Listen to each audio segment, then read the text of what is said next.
নমস্কার, আমি শ্রী অমল কুমার দত্ত।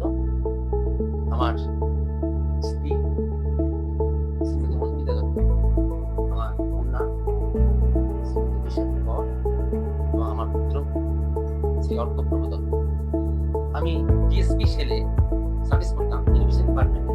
আমি প্রিন্সিপাল ছিলাম, ডেপুটি ম্যানেজার এডুকেশন ছিলাম। অবসর নেওয়ার কিনা আমার 2018 সালে অবসর হয়।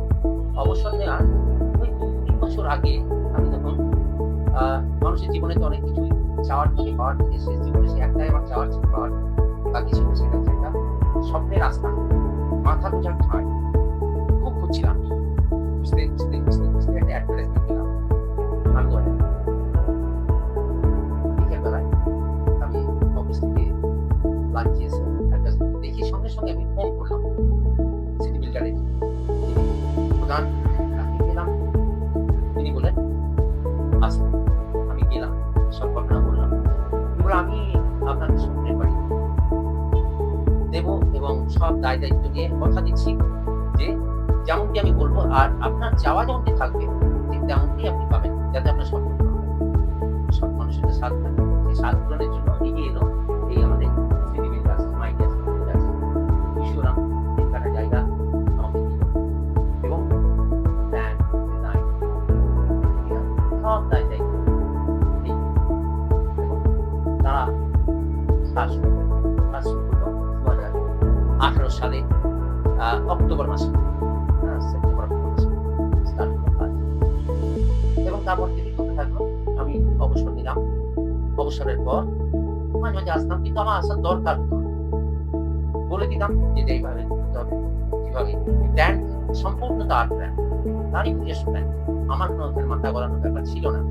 বাড়িটাতে এবং পরিবেশের মধ্যে এসে রিয়ালি আমি করতে এবং বহু চিন্তা ভাবনা করে আমি বাড়িটার নাম দিলাম। কি নাম দিলাম? যে শেষের কবিতা। কেন? মানুষের জীবনে তো অনেক কিছু পাওয়ার থাকে, চাওয়ার থাকে, ফলে স্বাদ পূরণ হয়, ফলে স্বাদ পূরণ হয় না। যেমন সব শেষের স্বাদ। ছেলেদের মানুষ করছি, এডুকেশন দিয়েছি, দিয়েছি। হ্যাঁ, আমার নিজস্ব বাড়ি আছে, সেখানে যতটুকু করার সব জায়গায় এবার নিজের জন্য করা। সেই করাতে আমি সিটি বিল্ডার্সের কাছে চরমভাবে এখন কোনো কোনোদিন আমাকে বুঝতে দেয়, হ্যাঁ, টাকা পয়সার জন্য আমার টান ছিল। সবটাই তো আমি যা করেছি, আপনার যা করেছি, ফলে কোনোদিন তারা আমাকে ফোর্স করেনি। আমি যেভাবে যেমনভাবে ওরা আমাকে বলেছিল তেমনিভাবেই আমি পেমেন্ট করেছি। তাতে আমারও কোনো ইয়ে ছিল না, বা তারা যে খুব অসন্তুষ্ট সেটা আমি ফিল করি। এই একটা দিক আছে। আমি এখানে প্রথমে যখন ওদের সাথে কথাবার্তা হলো অফিসে, তখন আমি গিয়েছিলাম স্যারের সাথে। তো উনি যা বলেছিলেন প্রথমে আমি ভেবেছিলাম যে সবটা সত্যি নয়, বা করতে পারবে না যা বলছেন, কিন্তু পরবর্তীকালে দেখলাম সত্যি ভীষণ ভালো। হ্যাঁ, ওদের কাজ আমরা যা চেয়েছিলাম তার থেকে অনেক বেশি বরং পেয়েছি। ব্যবহার তো কোনো বলার না, এত ভালো ব্যবহার। আমি এখানে প্রথম ছাদ ঢালাইয়ের সময় এখানে আসি, প্রথমে ভিত পুজো করি, ভিত পুজো করার পর এখানে ছাদ ঢালাইয়ের সময় ফার্স্ট দেখতে আসি। তো মাঝে মাঝে আমার স্যার আসতেন, আমি মাঝে মাঝে এসেছি। তো ভালো লেগেছে, ভীষণ ভালো লেগেছে। তাদের ব্যবহার খুব ভালো, জিনিসপত্র আমি কি বলবো সবই খুব সুন্দর, টাইমলি সব কাজ বাজ হয়েছে।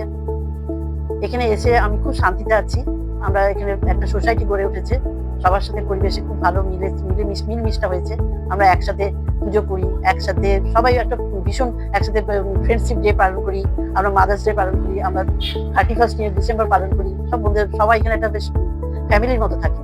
আর সকালবেলায় হাঁটি, বিকেলবেলায় হাঁটি, সবাই একসাথে গল্প গুজব করি, আর ফ্রেশ এয়ারে থাকি। আমি খুব খুশি এবং ভীষণ ভীষণ ভালো। আমি গত 24 ইয়ার্স 24 বছর আমি টাউনশিপের কোয়ার্টারে থেকেছি। তো সেখানে আমার বাবাও একজন টিচার ছিলেন। তো সেখানে আমার কোয়ার্টারে প্রায় 24 বছর একটা ছোট্ট ঘরের মধ্যে লাগতো। তো সেই 24টা বছর পর যখন আমার খুব ইচ্ছা ছিল যে একটা বড় বাড়িতে বেশ খোলামেলা পরিবেশে থাকবো, কিন্তু আমি সেটা ছোটবেলা থেকে পাইনি এবং ভাবিও নি যে কোনোদিন হবে আমার কোনোদিন জীবনে, এবং বাবাও করতে পারবো। তো সেই দিক দিয়ে দেখতে গেলে যে 24 বছর পর যখন আমি এখানে এলাম 2022-তে, এখন 2025, 3 years ইয়ার্স। তো এই 3 ইয়ার্সে আমি বুঝলাম যে একটা মানে বড় বাড়িতে থাকার কিরকম একটা অভিজ্ঞতা হয়।